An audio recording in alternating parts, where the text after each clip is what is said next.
अस्सलाम वालेकुम। आज हम बात करेंगे about aptitudes, outcomes and competencies। competencies और आउटकम्स को कंपैरिजन करेंगे। competencies पर बात करेंगे, what are the different competencies around the world. Main topic हमारा आउटकम होगा, लर्निंग आउटकम पर हम बात करेंगे जो हम इसको किस तरह कंस्ट्रक्ट करेंगे। competencies हम सिर्फ उस पॉइंट ऑफ व्यू से डिस्कस करेंगे कि what is the difference between outcome and competencies। Main topic will be we will just go around the outcomes, as well as we will also revise the Bloom taxonomy, how we can construct the learning outcome for the different level of the cognitive domain, psychomotor domain, as well as the domain. Along with examples, we will discuss how we can construct the learning outcome. So the objective of our lecture is, by the end of this session, the participants, the viewer there, argue that they would be able to develop learning outcomes for the different levels of the Bloom taxonomy, which include the three domains: the psychomotor, the cognitive, and the affective domain. सबसे पहले we will just talk about learning क्या है। learning की मुख्तलिफ definitions जो हैं they are available in the literature. जैसे it is requiring new knowledge, skills or values or modifying them. Yani एक modification mean once you have learned something, then we have to bring some changes for the betterment of that outcome. So that is also learning. Are we are going to learn something new? That is again learning. Or if we have learned something and now we learn another technique, which will simply mean that the previous learning there was some wrong concept. So that is also modification. Um, so learning is also change in behavior. Obviously, when we learn more and more things, it obviously brings some change in ourselves. Similarly, it is a cognitive mental process as we learn more and more things. So the cognitively they are just storing in our brain, and our cognitive behavior that changes from time to time as we are going to learn more and more things. What is learning? There are four factors which we can say that make the complete perfect definition of the learning, and that is one important thing about the learning is that learning is relatively permanent. Now, what does that relative permanent mean? If someone have to correct us what he actually have learned, then it is permanent. But if he or she is not going to practice the what we have learned. So might be there is no consistency and there is no such existence of true learning. So there may be the person may forget what they have learned. So that's why it is the characteristic of learning is that it is not absolute permanent, it is a relative permanent. Another characteristic of learning is that it is the consequence of the experience. When we deal something, we have to face a problem. When we are going to deal and we are trying to sort it out, we are trying to have some solution for that problem. So from that experience, from dealing that problem, we may learn something. So always learning is a result of some experience. Similarly, learning there is a result, a consequence in an input change in the memory as well as it is input from the change in both the execution and as well as in the behavior of ourselves. Now, what are the learning outcomes? Before going to that, what are the learning outcomes? We have to discuss what is the difference between goal, outcome, and as well as the objective. Learning outcome and objective बात जगहों पे जो है ये interchangeably सिनोनिमली use होते हैं, लेकिन उनमें थोड़ा सा डिफरेंस है कि लर्निंग आउटकम और ऑब्जेक्टिव क्या है। एक होता है गोल या एम, जो है ये दोनों एक ही चीज है। तो गोल एंड एम जो है ये इट्स अ वेरी एक ब्रॉड एक्सपेक्ट होता है कि जिसमें हम पाथवे डिजाइन नहीं करते, जिसमें हम जो है वो स्पेसिफिकली नहीं किस तरह करेंगे, बस हम एक टारगेट रख देते हैं कि हमने ये करना है। एक ब्रॉड टारगेट, एक ब्रॉड स्टेटमेंट होती है which is a very general statement. So that is actually known as goal. We can say that कि ये जो है ये हमारे लिए सिर्फ एक ब्रॉड डायरेक्शन जो है बनाता है ये goal to achieve an outcome. अब ऑब्जेक्टिव क्या है? Objective is a very specific and as well as measurable and time bound statement which will help us to achieve outcome। and outcome क्या है? Basically this is the consequence of the objective। मिसाल के तौर पर एक birthday party हो रही है और किसी एक दोस्त को जो है ये ड्यूटी दी गई कि आप जो है इसके लिए जो खाना वाना है उसके लिए अरेंजमेंट करें। तो अब इसका गोल क्या है कि जितने भी बंदे हैं वहाँ उनके लिए एक ऐसा कैप्शन किया जाए उनके लिए कि ये एक मेमोरेबल पार्टी बन जाए। अब इसका मेमोरेबल पार्टी में कि उसके लिए खाना जो है ये एनफ उसके लिए टेस्टी होगा, उसके लिए सबकी चॉइस के मुताबिक होगा। तो अब ये जो बातें हैं कि किस तरह की क्या क्या लेके आएंगे, कितने लेके आएंगे, ये फिर ऑब्जेक्टिव गोल क्या है कि भाई इसको इस तरह की कैटरिंग करनी है ताकि एक मेमोरेबल पार्टी बन जाए, ताकि सब जो है ये एंजॉय करें। तो ऑब्जेक्टिव फिर यही है कि भाई ये count the count the people, और उसको काउंटिंग के बाद जो है वो मुख्तलिफ किस्म की सैंडविचेस लेके आते हैं, मुख्तलिफ किस्म की अदर जो है डिशेस लेके आते हैं ताकि और जो सबके पसंद हो, और इससे जो है सबकी पसंद के साथ साथ वो उसे एंजॉय भी करेंगे। तो ये ऑब्जेक्टिव हो जाएगा। फिर आउटकम क्या है? आउटकम ये है कि आप at the end of that party तमाम जो वहाँ पे अटेंडेंट्स थे वो सब के सब खुश थे, उन्होंने उनकी मेमोरीज अच्छे बन गए थे और सबके चेहरों से भी लग रहा था कि they have eat much of the food, और सबके स्टमक जो है ये फुल। तो that is actually the consequence जो किया गया। सो ये जो स्टमक फुलनेस उनकी थी, स्टमक उनके सारे सारे फुल थे, दे हैव हैप्पी मेमोरीज। तो दैट वाज द आउटकम। और उसके लिए जो उन्होंने ये स्पेसिफिकली जो है इतनी चीजें चाहिए, ये चाहिए, वो चाहिए, जो दैट वाज द ऑब्जेक्टिव। और ये क्यों उसने किया? ताकि गोल क्या था कि ये बर्थडे पार्टी जो है ये एक मेमोरेबल पार्टी बन जाए।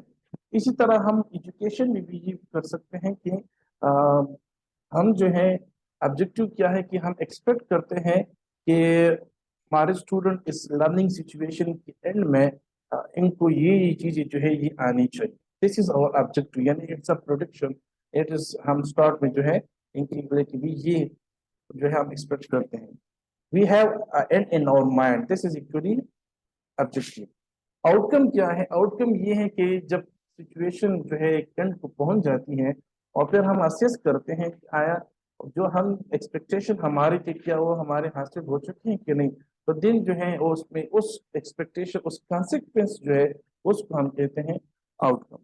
गोल हमारा क्या है कि हम जो है इट इज ब्रॉड देखते हैं कि हम अपनी स्टूडेंट्स को जो है स्किल उसको जो है हम कॉग्निटिवली स्ट्रांग और उसको जो है हाईली स्किलफुल जो है हम इसको ब्राइट स्टूडेंट्स देखना चाहते हैं। This is our goal. And for that we will just bring some different specific measurable and time bound realistic statements that we got as objective। Now, another question is that कि फिर ये जो learning outcome है या objective है, what is the difference between these two terms and competencies? तो competencies जो है basically अगर हम बात कर ले तो competencies what we are measuring is after the graduation, after the end of the course, after the end of the curriculum complete degree जो है वो अब ये जब फिर प्रैक्टिस में आ जाते हैं तो हम उसमें क्या देखना चाहते हैं, what we are going to expect in them, so that is actually competency। एंड obviously what are the outcomes and objectives जो हमने डिस्क्राइब की, these are within the course जो है हम आफ्टर एक सिंगल क्लास ले लेते हैं, एक मॉड्यूल ले लेते हैं, एक एक साल जो है इनका गुजर जाता है या एक सेमेस्टर गुजर जाता है। End of that one semester, end of that one year, end of that one module, end of that one semester, end of that one week जो है we set up our goals, we set up our फिर उस गोल को achieve करने के लिए we set our objectives, और इस ऑब्जेक्टिव्स को फिर हम जब असेस करने के बाद we are looking for the learning outcome. Usually हम जो है जब लेक्चर्स देते हैं so we set up the learning outcome, it mean we set those consequences जो इस लेक्चर के बाद होगा, और उसको स्पेसिफिक बनाने के लिए भी दिन हमारा अपने लिए एक पाथवे जो है बनाते हैं which is very specific, measurable realistic, and as well as relevant to us and time bound as well. That is equally the objective. तो हम competency पर भी बात करेंगे कि competencies जो है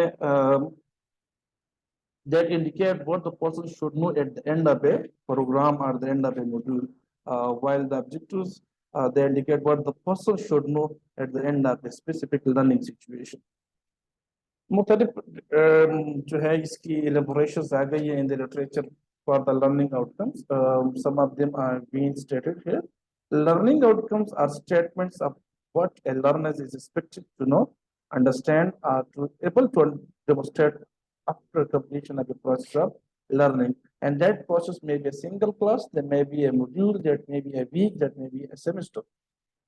Similarly, learning outcomes are explicit. They are very clear statement of what students to know, understand, and able to do as we want our result of completing our courses. Again, a learning outcome is written statement of what the successful student learner is expected to be able to do at the end of the module, course, unit, or qualification. So these are different definition of the learning outcome being present and cited in the literature. Every person have it, but the main outcome of the main summary of all these is just we have elaborated and expanded. A learning outcomes answer the question what will students know or be able to do at the end of this lesson, block, or program. The learning outcomes inform what we will teach, and for that we build up our learning objectives, and that objective that should be specific, that should be observable, that should be measurable, and that should be time bound, as well as that should be realistic and relevant to our program. On the other hand, competencies, these are the knowledge or skills, we can say that the capabilities or abilities and behavior which we expect in our graduates. When they enter into the real life, when they start their practice, so if they have achieved their goals, so there will be some competencies, some qualities, some abilities in them, and then there will be some boards, there will be some regulatory bodies जो इस चीज को देखेंगे how much a person is competent, उस कितनी core competencies जो है होती हैं. एक सपोज एक डॉक्टर की competencies जो होती हैं ये आफ्टर द ग्रेजुएशन जब वो प्रैक्टिस शुरू करते हैं उसमें है या नहीं है. तो मुख्तलिफ जो है बॉडीज होते हैं जो इस इन्हीं को डिफाइन भी करते हैं, असेस भी करते हैं और इसके ऊपर एक्रेडिटेशन भी करते हैं. मुख्तलिफ जैसे for example we have ACGME competencies. ACGME इसी तरह एक रेगुलेटरी बॉडी है which simple mean the accreditation council for the graduate medical education in the US. इसकी जो है ये जो competencies होते हैं they are 6 in number, which mean practice based learning and improvement, the patient care, professionalism, interpersonal communication skills, medical knowledge, system based practice. अब यहाँ पे अगर हम शुरू करें कि इसके मतलब क्या है तो what mean by system based practice, that simple mean to demonstrate awareness and a responsibility to a larger context and the system of the healthcare. While medical knowledge simple mean the person should have some enough knowledge to deal with the patient that may be related to the diseases, that may be related to the conditions, that may be relevant to the in aspects of that condition about to that maybe we can say that many and various aspects of that patient. While in the personal and communication skills, that simply means the person should be able to demonstrate skills that result in effective information exchange and teaching with patients, their families, and not only but also with the colleagues, with the persons who are working in the same within the same hospital or within the same setup. And not only this competency, they also check that the person is able to have that skill like non-verbal and verbal communication work as a both team member, and sometimes he may also have the competency to work as a leader of a team. So these are what they look in the interpersonal communication. In the professionalism, usually this competency they just assist to demonstrate a commitment to the carrying out professional responsibilities Not only that, but also to that the adherence to ethical principles and sensitivity to the diverse patient population.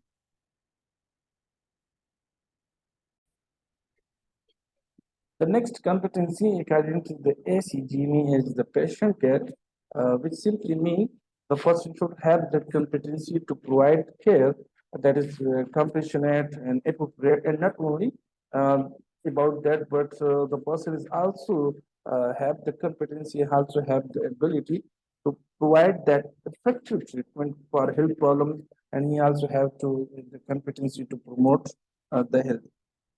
Similarly, the last one, which is the practice-based learning and improvement, that simply means person have the ability to show an ability to investigate and evaluate patient care practices, appraise and assimilate the scientific evidence, and also to incorporate the high quality research that evidence into the practice, and obviously it will bring some improvement in the medicine. So it's all about that, which we call as the evidence-based practice or the evidence-based medicine, EBP. So these are some of the competencies which are being checked and assessed by the regulatory body, that is the ACGME, which is actually stand for the Accreditation Council uh, for the graduate medical education.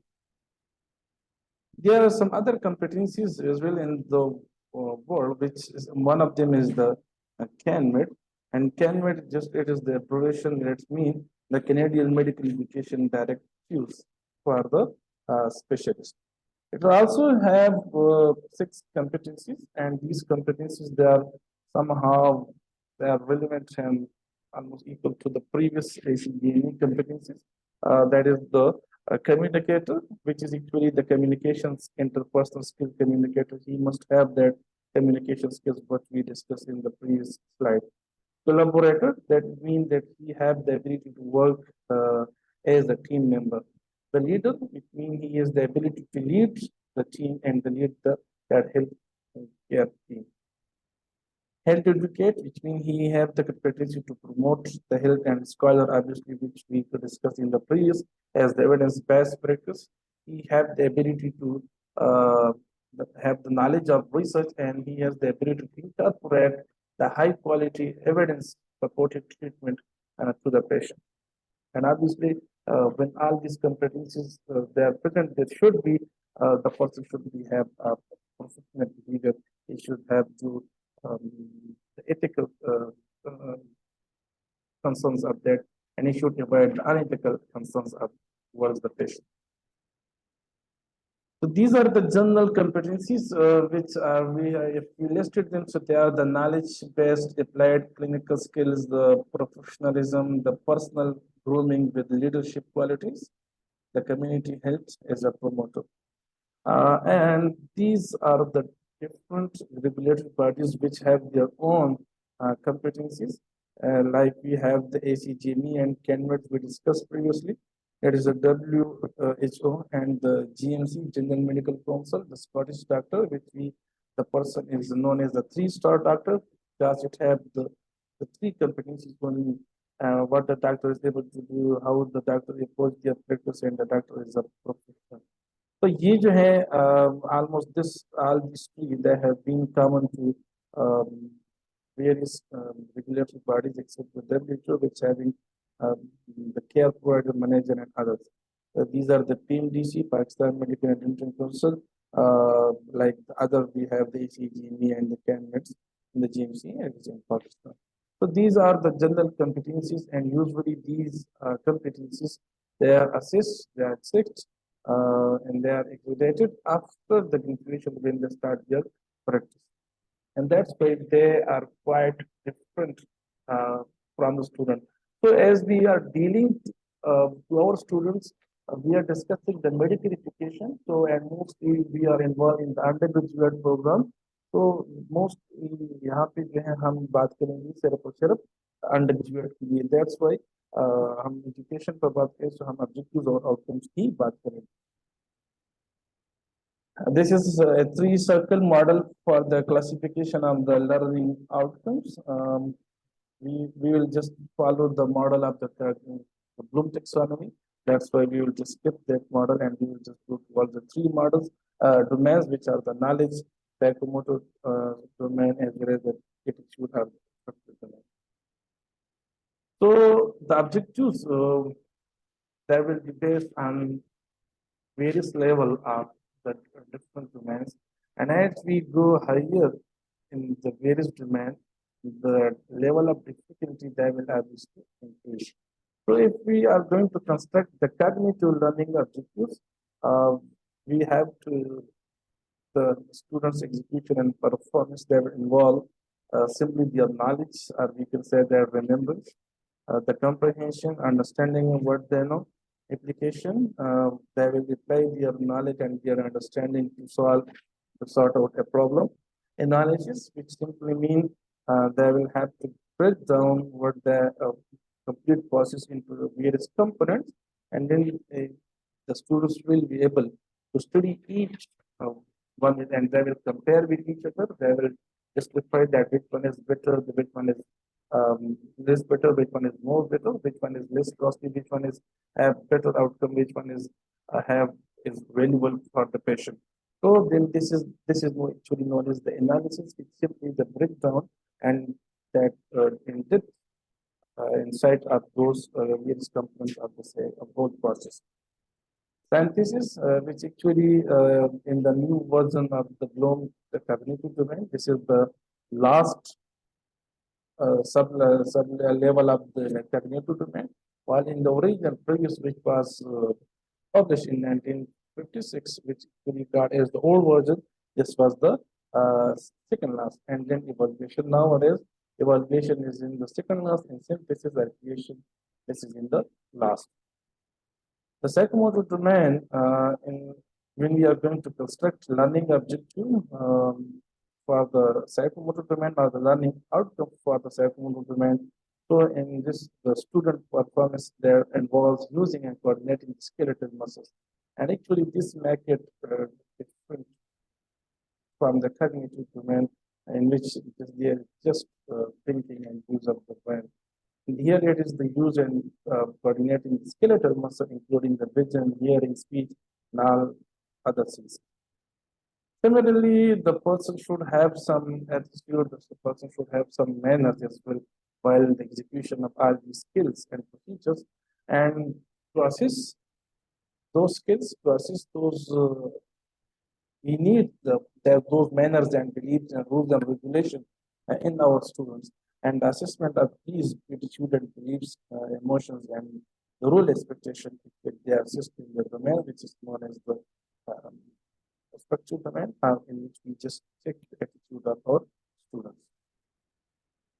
So now the question arises, how to write learning outcome. But previously, when we are discussing the Bloom taxonomy, somehow we also discussed how to write learning outcome. Here we will again revise the various sub level, or you can say that the level or subdomain of the various components of the Bloom taxonomy.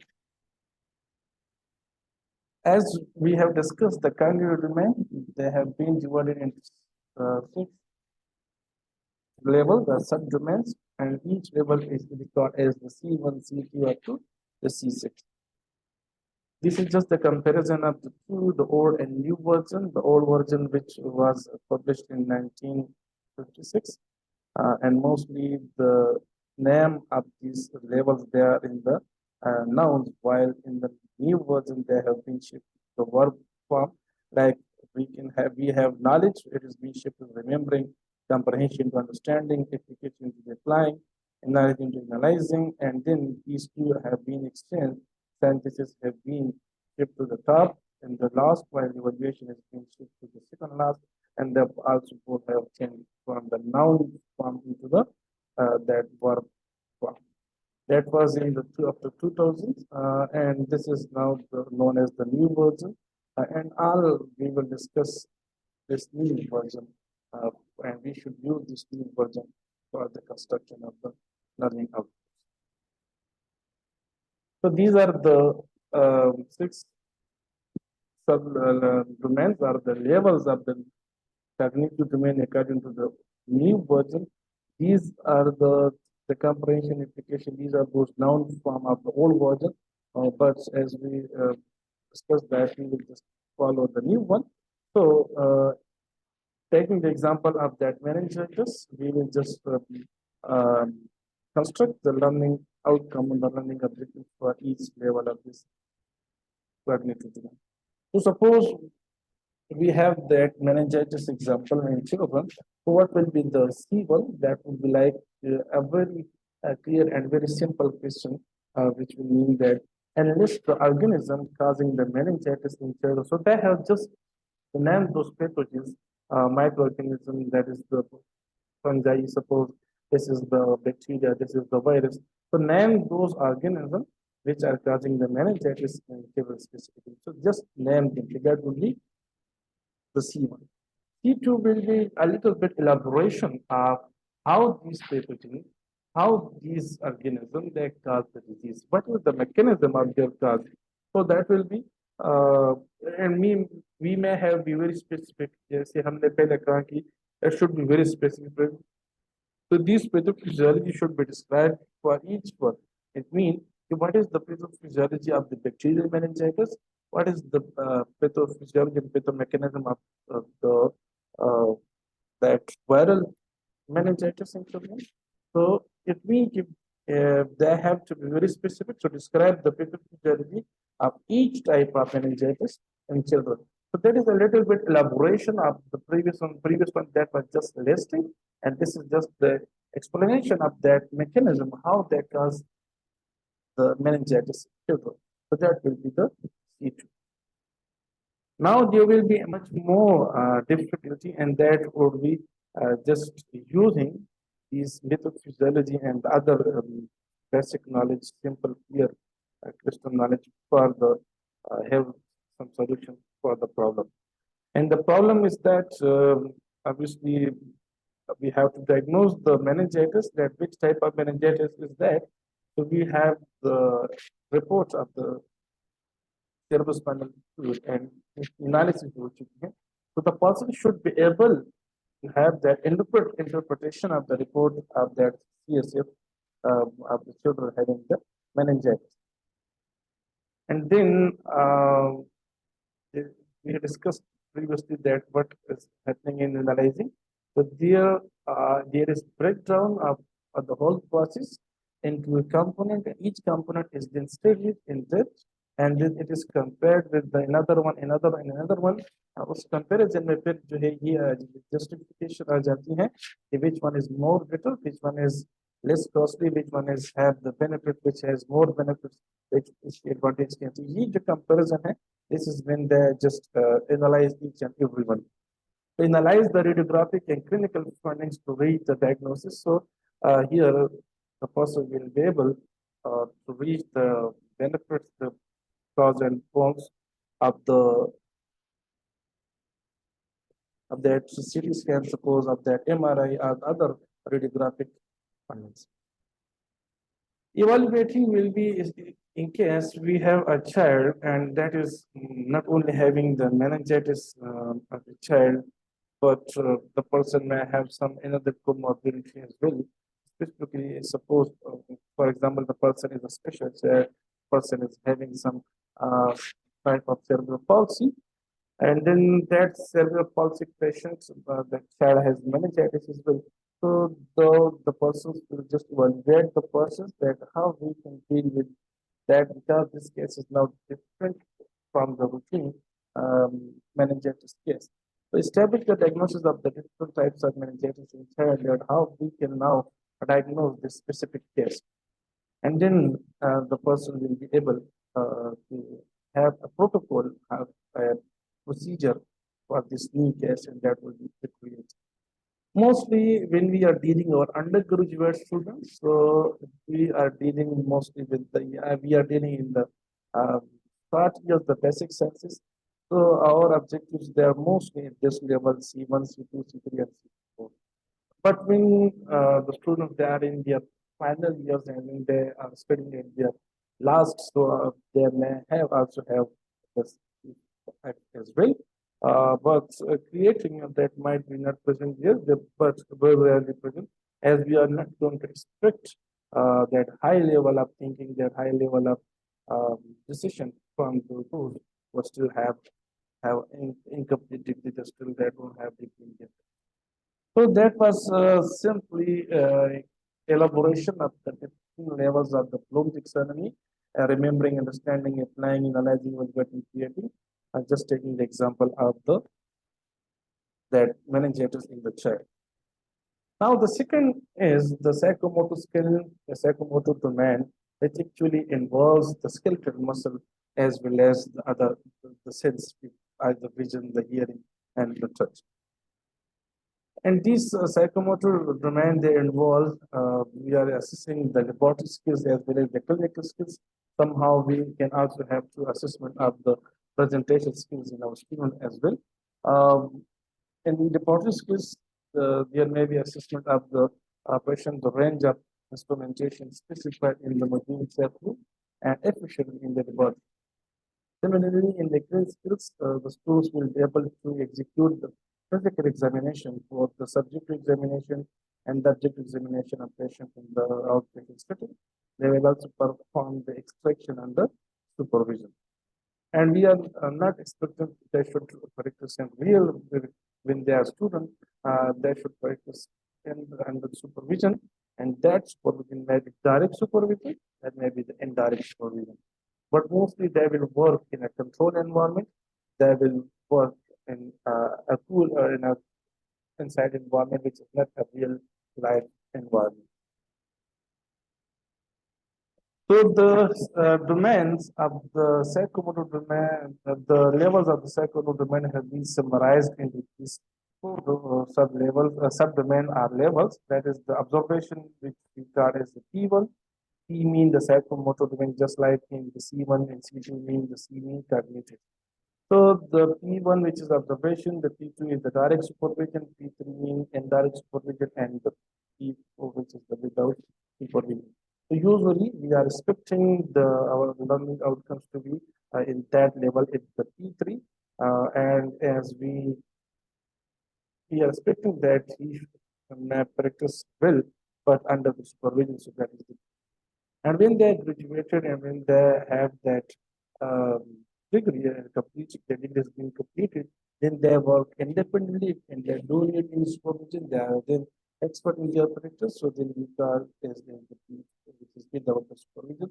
They are independently working here without have less chances of less instance of mistake. There are two types of supervision, direct supervision and indirect supervision. We will discuss in the upcoming slide what does we mean from the direct supervision or indirect supervision. While in the P1, the student will be just observing what the teacher is doing. The teacher will demonstrate the procedure. The teacher will demonstrate the examination skill, and then the student will carefully observe. Now, this carefully observation, this silently listening to the teacher, this is that domain, that is that manners, these are good regulation and we are expecting in our student when the teacher is demonstrating a skill. So the students have to observe very silently and very carefully, and that is actually we will discuss in the upcoming slide. So now this is the psychomotor domain P1. The person in the gray jacket, he is the expert, he is the demonstrator. He is just executing that how to throw the arrow. He has just that device, that instrument in his hand. He is just learning, he is just demonstrating that how to stretch that cord. There is no arrow in this instrument, but he is just using one component. Simply, when we are going to demonstrate, so we have to master them in a component wise. We have to be uh, one at each and every company should be learned in a must be paid. And then the student, which is in the blue shirt here, he will just observe. The person, the observer that have the arrow in his hand, but he don't know properly how to strike the card when he to that throw that arrow. So he is just teaching him that how to set the curtain and what will be the positions. There will be the arm should be straight, or what will be the direction of bias, what will be the posterior hand. So that's all about that demonstration. What will be the P2? Now, फिर जो है supervisor the demonstrator को supervise करेगा and he will just execute the procedure. वहाँ यहाँ पे एक गलती की गुंजाइश बहुत होगी. That's why direct supervision in presence of that demonstrator उस टाइम पे होना जरूरी है. और यहाँ पे वो उसको रोकेगा when he commit some mistake, उसकी correction करेगा और फिर उसको supervise करके देखेगा कि now do it again. So they will be practice and practice and practice in the presence of the demonstrator. This which we call as the direct supervision, which means that the teacher would be present here during in the skill lab when the students they will execute it. So in the P1 they will just observe what the teacher is doing. In the P2 the teacher will observe what the students are doing. In the P3 the students will continue what they have learned during the observation and during the practicing in the presence of the teacher. But here, they will be the teacher will may not be present physically there, but he may have the reports. There may be some camera recording. There may have some target. He will just throw the arrow towards the target, and then after the activity, the teacher will just come here and will just take that has he hit the target properly or not. तो इसी तरह जो है ये P3 में भी होगा कि might be the teacher जो है during the examination during the procedure जो है ये वो वहाँ पे नहीं होगी कि मैं visit another group में another इस तरह block में चला जाएगा and he will visit again and will just see that everything is normal वो गलती उसने तो नहीं की है. So this is equally the psychomotor domain P3, which simply means that we'll be practicing in a still it is a controlled environment. It's not a real life environment. There is no emergency. There is chance of error, and if there is error, that doesn't matter. He will practice again and again, and that's actually why it is. That's why it is known as indirect supervision. That's directly when he was executing the procedure, the demonstrator, the teacher was not present there, so that is known as indirect supervision. The last, this is actually when he came into the real world, when he is practicing with the real patient, when he is practicing in the hospital, when he is dealing with the real patient. Then there is no chance of error. He should work independent without any chance of error. He will practice properly. He is an expert, and there is no need of supervision. So this is actually we call as the second domain level. There is no supervision, and mostly in our undergraduate students, we are restricted to this P3. That is actually the indirect supervision. Mostly, if we talk about in the undergraduate, I think P1, P2 will be enough. And in the postgraduate medical education, they may have the P3 as well. While if they have completed the training, then they may work in the back, then they are the expert in the circuit, so they can work independently. They are now expert in their field. So again, this is the P1, P2, and P3, and the last P4 as well. So the imitation, which means the copying of the blueprint and copying the what the teacher will be doing, and then the manipulation, practicing again and again, then the precision, which means they will be mistake and the demonstrator will correct through the direct feedback. We will correct and suggest that this is the wrong way and this is the correct way. In articulation, and then after the articulation, it will be just become a natural phenomenon for him. It is now a routine thing for him. That is not a problem. That's very easy how to do that, and he actually will do it without any problem, without any chance of error. So taking that example of meningitis, where we discussed in the cognitive domain, now the thing is there is need of having an LP from that child to have that analysis of the CSF where what type of meningitis it is. So obviously we need the CSF sample and that CSF is being collected through the that LP. So now the undergraduate students he have learned that LP, the number function, is the procedure used to have that sample of the sample spinal fluid, but he don't know how to collect um, that shift through the various steps of the LP.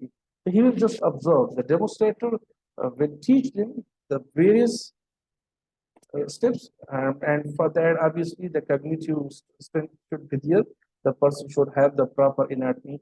The student should have the anatomy required for me is the one, here is the two, is three. Here are the nerves, here are the ligaments, here are the muscles, and exactly he should know the where he actually have to uh, insert that needle. So that is actually he will observe very carefully and he will just listen without any noise and there would be silent observation. This is the key word. In the P2, he will just practically involve in the procedure, but the demonstrator, the teacher's presence is mandatory in the P2, and he will just assist in the procedure, assist the different steps of the LP in the children with meningitis. In the P3, the person will practice without that direct supervision, but still he will be supervised. So in this example, the student will perform and execute the different steps of the LP under the indirect supervision. While in the last, he will just execute the LP children will just independently without any supervision in the real life environment. If we look into another example, like this is, we have to teach how to have a PowerPoint presentation, how to present it effectively. The students are observing the teacher, and the teacher is going to present the lecture based on that gave me 9 events of instruction, which will be discussed in the upcoming lecture. That what are the gave me 9 events of the teaching or the presenting the PowerPoint presentation. So the student will observe the teacher while the teacher will demonstrate how to present a PowerPoint presentation, how to have a lecture based on the given 9 events. In the P2, there will be supervision and there will be assistance uh, from the teacher, and yeah, we can say that the student will just assist the teacher and mean they will be present direct supervision of the teacher here, demonstrator here. So he will assist in delivering the presentation based on the given 9 events of instruction. He will just stop him when he commit a mistake, and directly he will just correct and will suggest to have that solution for that problem. While in the P3, there is performance and execution under the indirect supervision. So in this case, the student will be able to deliver the presentation based on the given events under the indirect supervision. While in P4, when there is no supervision, the student now is independent and he is a practice. So the learning objective will be like the student will be able to deliver an effective presentation independently. So if we construct the objectives, or we can say that the learning outcomes for these 4 levels for that presentation skill. So the objective for that P1 would like the students will be able to observe the presentation style based on beginning language and instruction gaps. The objective for the learning outcome for the P2 level will be student will be able to assist in delivering the presentation based on the given language of instruction, or we can construct like in that way. The student will be able to present the presentation under the direct supervision of the teacher. While in P3, the student will be able to deliver the presentation according to the given 9 events under the indirect supervision. And P4, the student will be able to deliver an effective presentation according to the 9 events without the supervision in a real life environment. And now he is itself a teacher and he is going to practice and instruct and deliver the lecture according to the given 9 events. So now this is a procedure, identify the domain and name the level. Now again, if you look at here, we have no evidence of that supervision, but there is practical involvement of some hands. So we can say that this may be the P2 level, or this may be the P3 as well as the P4. Um, as this is an real human, this is not a model. So obviously this is not the P2, this is not the P3, but it is the P4 as it is the real life. And we can't practice on the real humans, as there is chances of error, and we don't have the right to have that take the chance of error while we are practicing. So obviously during the P2 and P3, when they are practicing, when they are in the learning phase, they will be simulation, they will just learn on the model, and that's why we can say that this domain is the final domain, final subdomains, finally, which is the P4, the person is independently taking that sample. Now, if we look at this thing, the person have that gloves, that disposable gloves. This is that domain. That the person, when he is taking the samples, he should have that gloves and that disposable gloves on his hand. The, there is also some antiseptic fluid as well. So again, the person should be cleaned with some antiseptic fluid before going to take some sample. So these are all about the attitudes and manners and rules and education beliefs, which go parallel with the political procedure.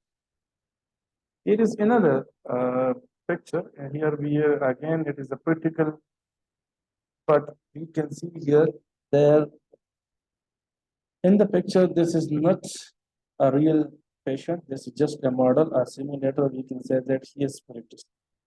And if we look at those hands, the lady, uh, and from that uniform which we have on, that she is looking like she is the teacher, and the another which he is the student is going to practice. Now, the teacher is observing him while he is going to do that to practice that LP. So now this is the P2, as there is a direct supervision of that demonstrator. As this is not a real life environment, this is not a real model, so obviously this is a P2. Now this is another picture, again, the same activity, that is the how to take the LP, how to take that sample through the LP. Here we can see that a demonstrator is sitting on the chair and he is presenting the case and the model that how to take that sample through the various steps of the LP, and some things they are going to observe them very carefully. So again, this is the P1, and they are just learning the anatomy of the surface anatomy of the lumbar spine. They are just learning what will be the position of the hand. Here is that P2, where is the L2, where is the L3, where is the L4, here is the lumbar sacral junction, and how we can identify the level of the L4, which is actually the level of the iliac crest. So now these are teaching that here they should have in their mind before when they are coming to that class. So this is actually the which domain? This is the E1. There is another picture in which the person who had that experience, he is just watching two training nurses, and they have not a patient but a model, a simulator there in the bed, and what they will do with that patient will just the person will absorb them. So actually this is the again there is the demonstrator is supervising it, but not directly. He is supervising from somewhere else. This is actually the P3. This is the indirect supervision.